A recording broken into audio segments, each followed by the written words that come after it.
I think after I made the decision, I just feel released. And then there is some like Yeah. inner voice. My inner voice feels like, man, you've done the right decision. I just feel Mm-hmm. right, Julia. It's like something on me. All of a Yeah. sudden, they are gone, so the elephant is gone. Mm-hmm. Yeah. You know you've done the right thing. That's brilliant. I have earned the skills to how to cope with my emotion and how to cope with everything, the stress and Mm-hmm. everything. But I did Mm-hmm. self-sabotage about my journey. It's like Mm-hmm. I did self-sabotage. I tried to not talk about that too much with you, but it was the truth. I doubt a lot. Mm-hmm. I doubt about am Mm-hmm. I good enough? Like is that because Mm-hmm. why my peers they it seems so natural for him, it's like Mm-hmm. for the peer I mentioned that he upgrade to the default, and then the guy who's holding the Mm-hmm. party, why everything Yeah. seems so natural to him to just to Yeah. submit the form and then celebrate his default journey, and then he feels so happy, he really enjoying this journey. He's like, Mm-hmm. it's like Oxford is the right place for him. I just it's Mm-hmm. like so good for him. It's Mm-hmm. not about the compare me to others, but it's Mm-hmm. like if you put somebody in a program that they really enjoy, they can bloom like incredibly. You have different talents, different skills, different wants and needs. You're a different person. And, one person's journey is not your journey. You have a different one to do. And you'll shine in the right environment for you. So, that's his environment. He's shining in it. Maybe he will shine in it. Maybe he won't. We don't know. But, for now it looks like he's going to shine. Yes, And that's good for him. yes. But yeah. And I only Mm, give him the best wishes. I don't have mm, that like competitive, like mm, I don't view any of my peers as the person mm. I need to beat. No, I don't have that No. because I'm a jazz Mm, musician. Jazz needs to collaborate. mm, Musicians, we need yeah. to collaborate. So I never see that Mm, that way.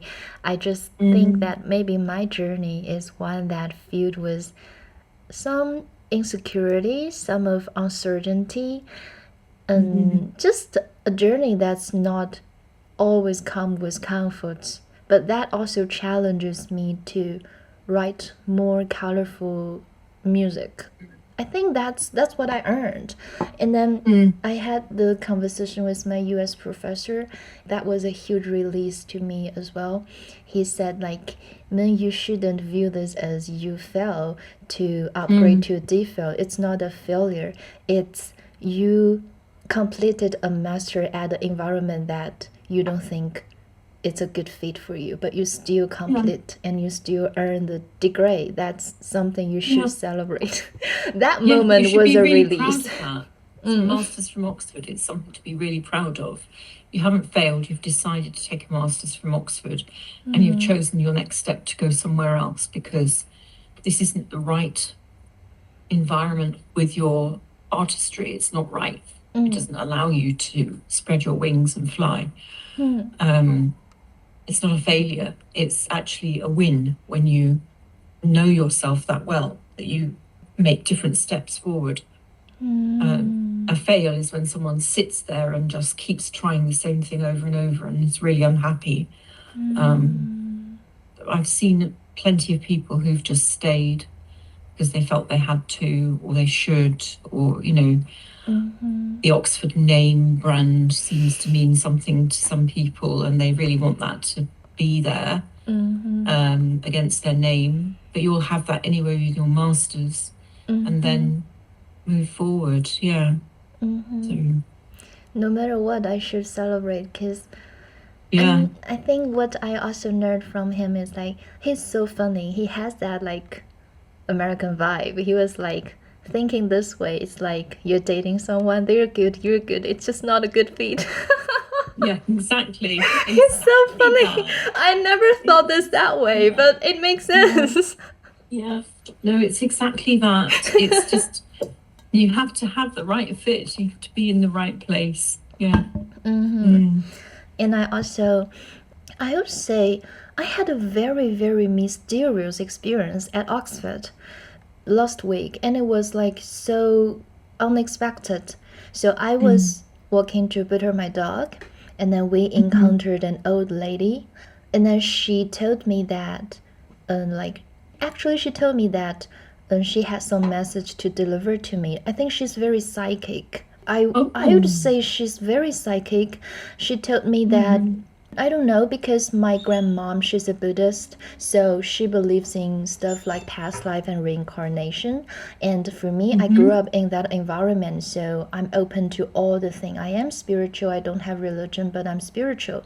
So the old lady, she looked into my eyes and then she told me that you had a very, very free spirit, and even from your past life. She read my past life like it was a random conversation, had no like nothing. She told me that in my past life I'm very free.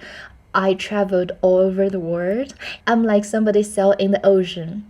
And then she told me my past life, I was from Ireland. It's so funny. Why it's so funny? Because when I was 4 years old, I told my mom that I'm from Ireland. When a 4-year-old kid does not know what is Ireland, is that a country? It's just some name in my mind. I just naturally feel very close to this culture. Which can't explainable at all. And then this old lady, she told me that she saw my past life. I saw on the ocean, and I'm very happy. I had a very free life. Like I never got married, and it's like I am just visiting so many different countries, and then I really like singing and I like dance. She told me that she saw me happily like singing and dancing on the boat, and then I met so many people, so many friends, and I visited so many different countries. I'm like, ooh, that sounds like something I really want to have this lifetime. And then she told me like, that's why you're so remembers it so well. It feels so natural to you, like to traveling from different countries and making friends with different backgrounds. And then she said that's exactly what your soul has been doing. And then she told me I died because there's an accident in the ocean, so I died, and then it's a sudden death. That actually makes sense to me personal, because I scared of the ocean. I'm very scared of the ocean. So my dad, he tried to, it's very embarrassing to admit this, but I don't know how to swim. It's so funny. I don't know how to swim because my dad, he had been trying to teach me how to swim every summer until he gave it up. And then I remember there was once when I was in the US, a group of friends, we drove to the ocean next to New Jersey, and then everybody was so happy except for me. I was like, once I stepped into the ocean, I'm like scared, and all the chills run through all my skin, and I was so scared. And then in the end, I just went so far away to wait for all my friends finishing their sailing, finishing their swimming, and then it all makes sense. And then this old lady, she told me this, like out of nowhere, we met in. Usually I walk Jupiter to the grains. They have large grains, and then there's a little river there. So it was so hot. So me and Jupiter, we were just sitting by the river under the shade, under the trees. And then she was already sitting there. And then we started to chat. She said, like, young lady, you are in an energy of doubt. Yes, I was, because the doubt was I sabotage about my journey, why I don't enjoy Oxford. And then that makes sense a lot. And then I'm like, wow, there are some things we can't explain, but it makes sense. So I had a very mysterious psychic experience. That is amazing. That's really amazing. What a wonderful chance meeting. Yes, and then she did, I forgot her name, and then she also said she looks just like a normal person, like you and I, a random person. And wow, I'm like, oh. And she told me about my past life, how I died, and then my past life. That's amazing. And it makes sense. It so makes sense. Yeah.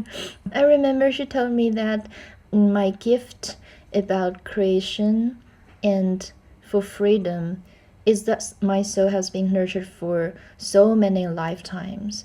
And she also said because my past life, I died all of a sudden, and in a car, like a sea accident. So before I die, I really want to, if I could have a next time a chance to live this life again, I don't want to have any relationship towards the ocean. Instead, I want to sail in some other ways, but have a relatively stable life. I'm like, If music is a river, I am sailing on music. Music is what I sail. It's not the ocean. And I'm like, ooh, makes sense. And then why I so love freedom. I really love freedom.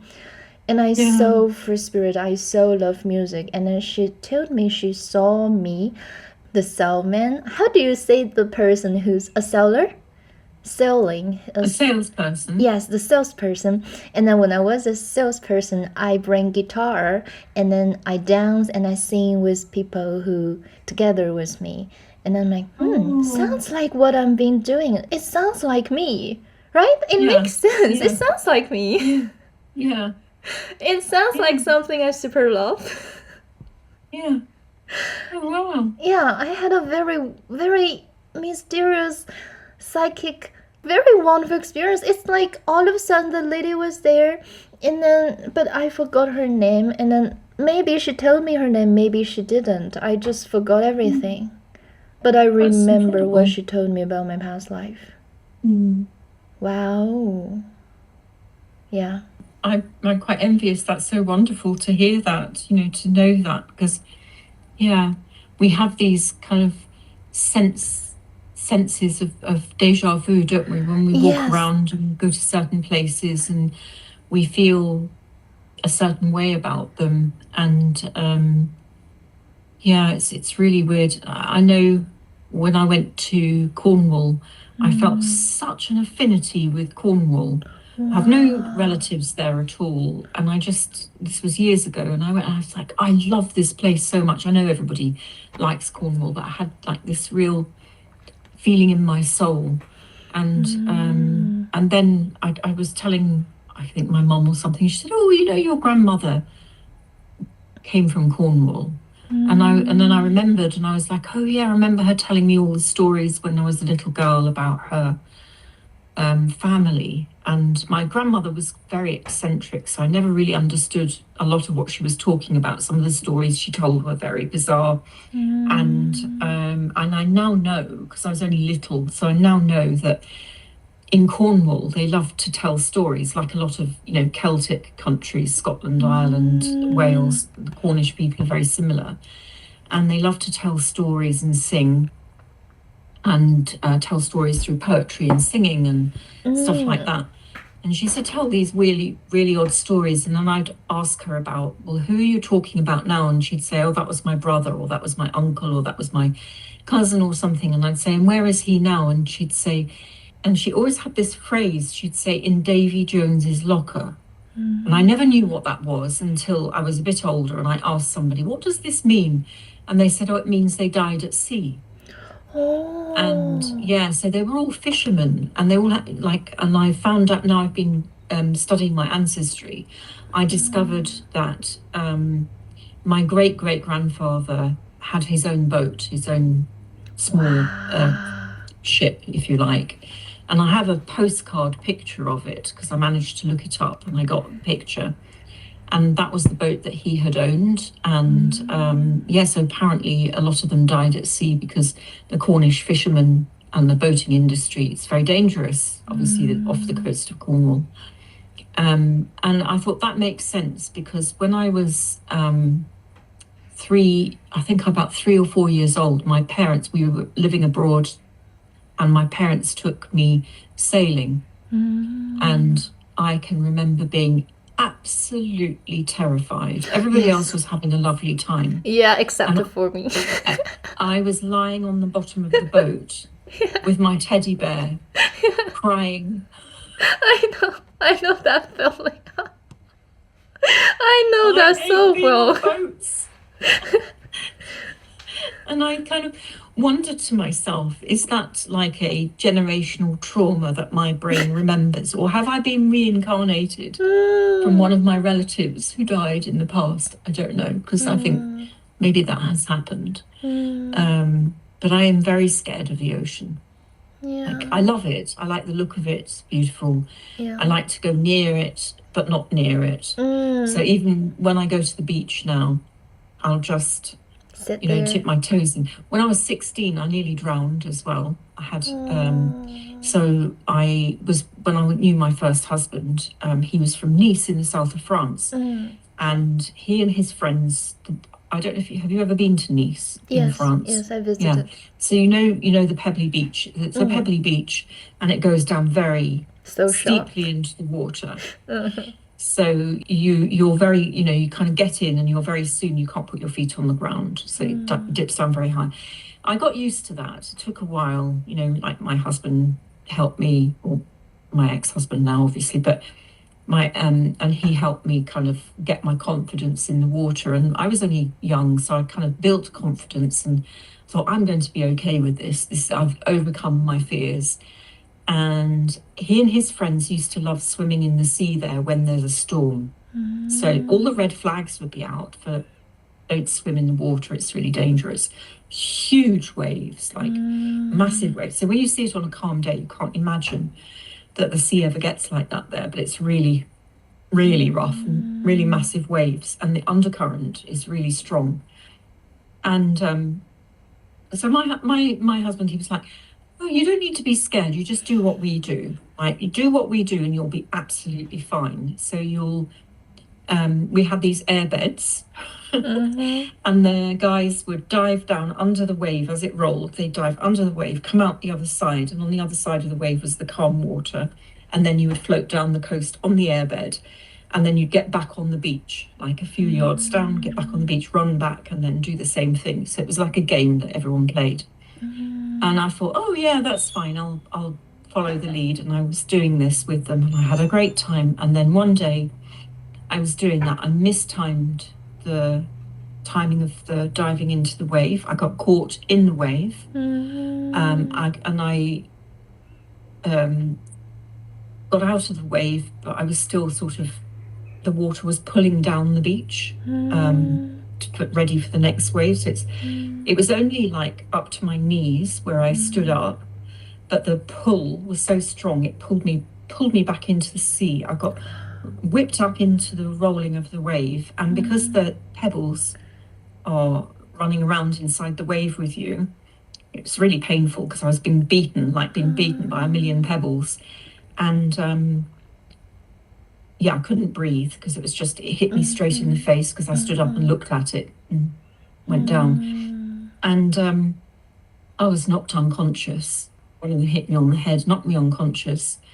And very luckily, the next wave that came along literally threw me back up the beach out of the water. And I woke up and I had like a lifeguard and, you know, various people around me. And I remember the lifeguard shouting at me and saying, "You're really stupid. You people are really stupid. You're really irresponsible. You should never do this. The current here is so strong. Normally, when someone gets caught like I did, they're just pulled out to sea. And then we'll find their body down the coast about 2 days later." So he said, "You've been so lucky that you were thrown back." And after that, I remember being in shock and thinking, I will never swim in the sea again. Like I just never go in the sea again, never go in, or if I do, it'll be like flat like that, and I won't be in a rough water. And I remember thinking that is why I have this instinct that the sea is a dangerous place for me, because it wants to take me back in there. That's the feeling I have. It wants to take me back in there because something's happened to me in the past. That's how I feel. So I'm only telling that because you told me that story about dying at sea. So I have a horror of it. It's like a real horror. So I really do feel like it comes from beyond my life, you know, from the past. Yes. That there's something there. So yeah. The lady, she not only just told me about my past life, she told me actually it was one of my ancestors brought me to her. It's like, and she described like what that ancestor, it is wow, it's like, I'm like, who is she, who I met?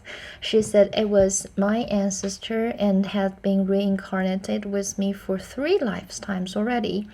And my ancestor represents as an old soul but die young. And I was all of a sudden like, are you kidding me? You're talking about my brother? Because my brother is an old soul and die young. She had it's impossible for her to know anything. We're strangers. Yeah. It's impossible. She said, it is my ancestor brought me to her.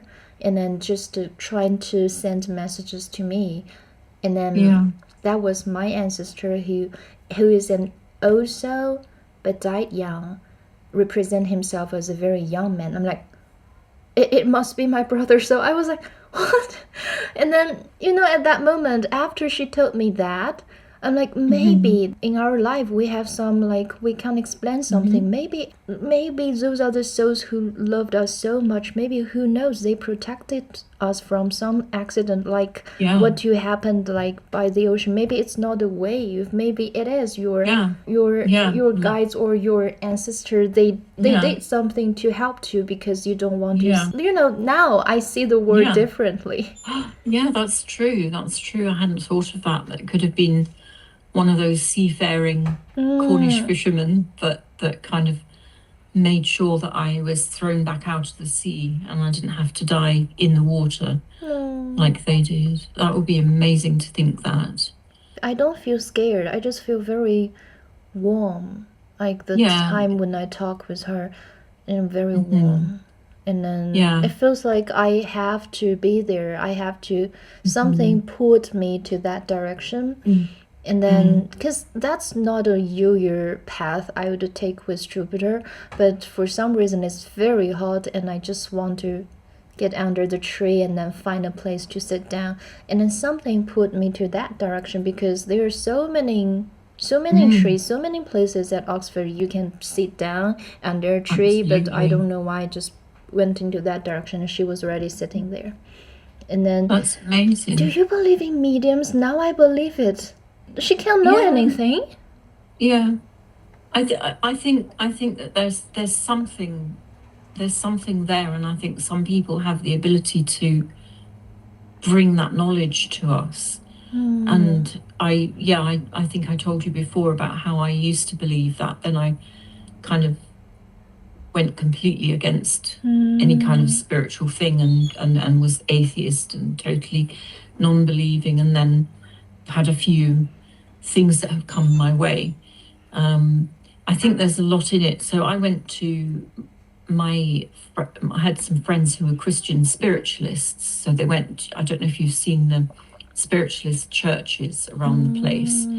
And they just if you've ever been to one, I don't know, but they just have they're very bizarre places. Actually, we've got one here in Norwich. I've never been to it, but they always have spirit mediums who talk at the front of the church, and they talk, and they will start to bring messages up.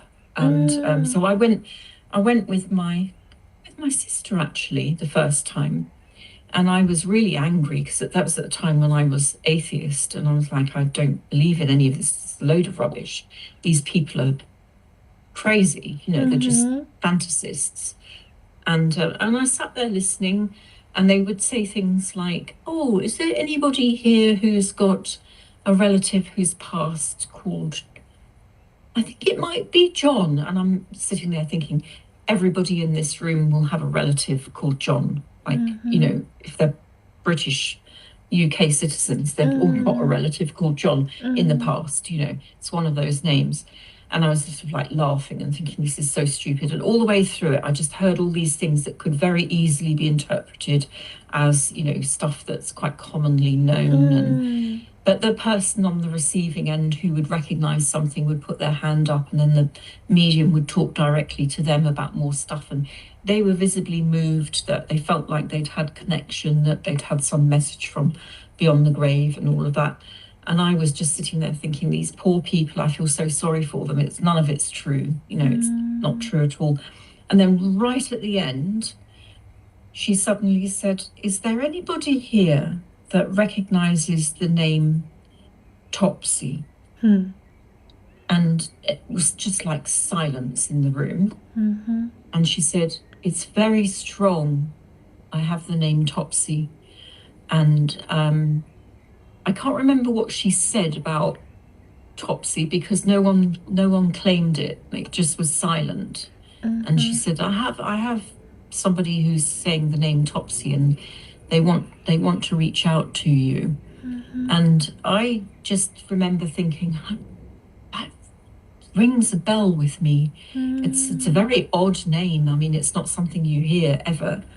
And I thought, that rings a bell. And I went home and I thought about it for ages. And I was like, I don't know what this is. I feel like I know this name from my childhood. And so I rang my mother and I said, do you recognize the name Topsy? And she said, don't you remember my doll that you were given? My granddad gave me my mum's doll when I used to go and stay with my grandparents. And my granddad used to play with me with the doll. And the doll was a black doll, and it had little gold earrings. And I really loved it. And they used to keep it at their house for when I went to play there. And it was called Topsy. Yeah. And I just was like, oh, that has to be for me. And that I think was the point where I started to think maybe there's something out there that more than I know, and that maybe there's some truth in it. And I feel like my grandfather was trying to speak to me, because I adored him. I was very close to him. So wow, yeah, that's I feel the same when that lady told me it was my ancestor brought me there to her, because there have some messages needs to be delivered. And then I just feel so, after that, honestly, after that, I feel so loved. Because I am spiritual, because after losing my brother, I grew up as a lonely girl. Because before we were brother and sister, I'm so used to have a playmate. And I'm so used to fight with somebody for silly things. I'm so used to that. It's like I have a sibling. But after that, I don't have a sibling, and then I become not a single child, but as a single child. And then so I always, that's the reason why I'm spiritual, because I try to reconnect with my brother. So that moment was like, oh, I know he's always here, I know he's always with me, but because it's not physical, you just can't tell if they are here or there. And then the old lady, she told me, like, you must have heard some internal voice, or you feel their presence, and don't you? And I was like, if I really looking back, there are several moments in my life, I do feel that I'm not alone. It's like very weird. Like, there are moments that when I'm doing things alone, but I don't feel alone. And then the lady says, next time you should trust the sense of like somebody is accompanying you.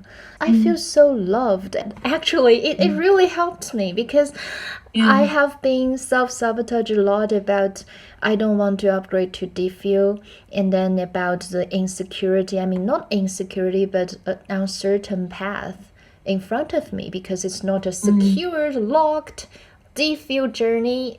I have to be wandering around to seek for what DPhil fits me for the next, and I need to do the application, do the blah blah thing. So it's not a solidified journey. So I have been self-sabotage. And then the lady, the first sentence she told me is like, I'm in the energy of doubt. Yes, I was in an energy of doubt. And then she told me that my brother had reincarnated with me for 3 lifetimes, and in one lifetime my brother was my teacher.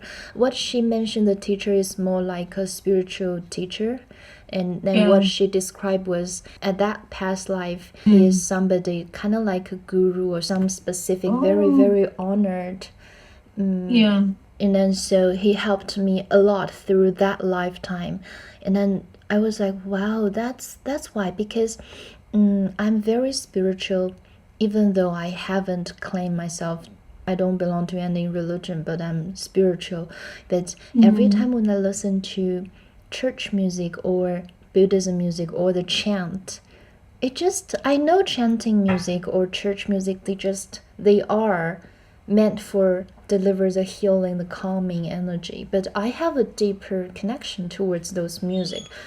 It's like very different. It feels very natural. It feels like something I've been part of it. It's not about I'm just a listener to receive it, to enjoy it. It's like I've somebody who's been part of it. It's that sense of belonging. I know those music, they are meant to made for deliver the sense of belonging. So I never ever had a very deep thought about this. But after that I'm like, oh, that makes sense why I'm like this and why me.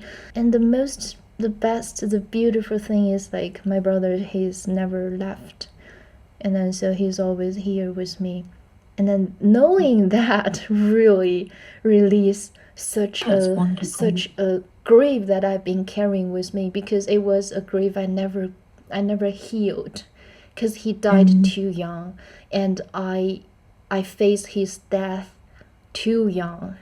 A 9-year-old does not know how to handle it. So this is a trauma I never healed. And then, but sometimes why? I mean, I firmly believe that lady, she's real.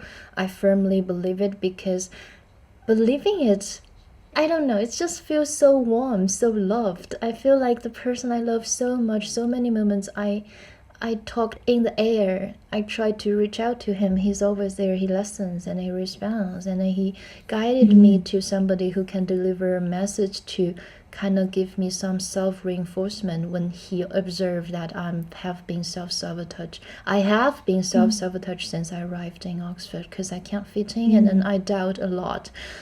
Maybe thinking from my brother's point of view, he doesn't want me to suffer like this. He wanted to help, so he guided me to somebody who can deliver that message directly to me. And I was, even now, you know, when I talk to you like this, I feel something different. Yeah. I always believe they are the other words. They are the word that it's not being proven by science, but come on, quantum physics recently is having more knowledge about what's beyond 3D world. They are some things, some entanglement, but it's a beautiful, maybe that's, and then the lady said there must be a reason for me to come to Oxford, because there are something for me in my soul. I need to come to Oxford to, maybe this, if I never came to Oxford, I won't be guided to this lady. And I won't know, even though I suffer a lot here as a student, but I won't meet this person to actually untangle or unwind my years of doubt and grief for my brother. And then I think all of a sudden I feel so released. And then this is why today you saw me in a very happy and light energy. This is really, really healing. Very healing. No, I'm really happy to hear that you've had such a wonderful experience. I think that's just fabulous, and I couldn't have wished for anything more for anyone. But yes, you know, for you to have that when you've suffered so much in your grief for your brother. Yes. We all need beautiful. This. It's so beautiful. It's like, I always believe there's something beyond. I do believe, but this is like, we do need to hear this. Sometimes, especially for people who, as you mentioned, sometimes we need, because I was never, there was years of me, I never got a chance to say I love you to him, because it was silly when I was little. And then also, like siblings, we fight and we argued. We just don't say I love you. That's not me and my brother. It's like we know we love each other, but we don't say I love you. So I always felt so painful, because I never got a chance to say I love you. And then when I was with that lady, like I cried like a kid. And then it just happened last Friday. And then that's amazing. After that, the weekend I slept like non-stop sleeps, almost to sleep through the Saturday. And then I start to journal and put something down, and then I think right now I'm still sensing the waves coming afterwards. But that may be the reason why I need to come to Oxford. Maybe it's not for the degree, it's for a healing for somebody who had been carrying this grief for so many years. So I have been carrying this for 12 years. Mm. And then the 12 Years Grave got a release by somebody who I remember her face, and she's an old lady, very old. She has very bright eyes, an old lady, but I don't remember. I don't remember if she ever told me her name. We just start talking because she said, "You are in an energy of doubt." That's the first sentence she told me. I was doubting. I was. Yeah, it's beautiful, so beautiful, so beautiful. So now you have no doubts now? Are you still in the doubting energy? I think she pointed out what I need to work on, and I do need some more time to work on because I'm still young and silly. When you are young, you still have a lot of ambitions. And there's one thing, Julia, she mentioned something like she told me that my success in music happens in a quiet and gentle place. She said your success in music will happen among people who believe in healing. It's not in big places. It's not in big events.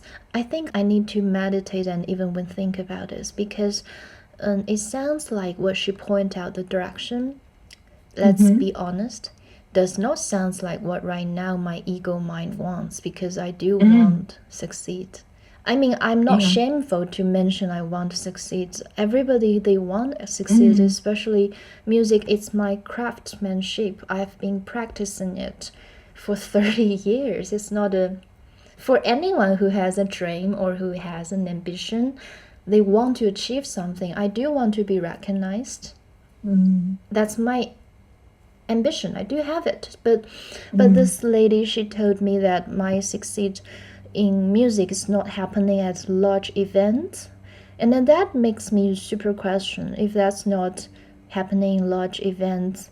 I do have the dream I shared with you before. I want to present my music at famous venue like Jazz and Lincoln Center, like all those like famous places. But she told me that my success is not coming from those loud places. I also received messages about my music career, and then she told me I need to meditate with it because what I want in music, what my ego mind wants at this point of time, it does not super align with what she has seen, what she has a vision. So, yeah. Yeah. Well, you know, that's I think that's really interesting, but also you have to question what does success mean? Like what does she mean by success when she's seeing that in the future? Success can be different in different ways. So there's nothing to say that you can't succeed in a big sense, like your dreams that you've had for playing to big audiences and being really successful in that way. But maybe your personal success might come from, you know, what gives you actual real happiness and also helps you to create more music, more meaningful music, may come in smaller environments in a more healing way. So, you know, because you hear people who will say, you know, they might have like big successes in their careers with massive accolades for, you know, very, very big things. And when they're asked, what do you think your biggest achievement is, they'll say something completely different. Yeah. So although they've achieved those things, what they actually really feel in their heart to be their best work might be something much smaller, might be in worldly terms, much smaller to the outside world. Could be something very personal, something very, that could be. Well, thank you for offering me this perspective because you asked me, am I not in doubt? Some doubt they are gone, but some new doubts are in. So right now, I've been thinking about why she said about my success in music because I'm a very career-oriented. I think there's no doubt I have no doubt that you're going to achieve your dreams, that you'll be very successful if that's what you want, I feel like you'll make it happen.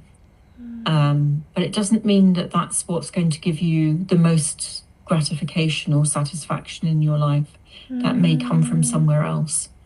So it might come from, for example, you might play music in a hospice to people who are dying, and you might get more satisfaction from that event than standing up in front of thousands of people. So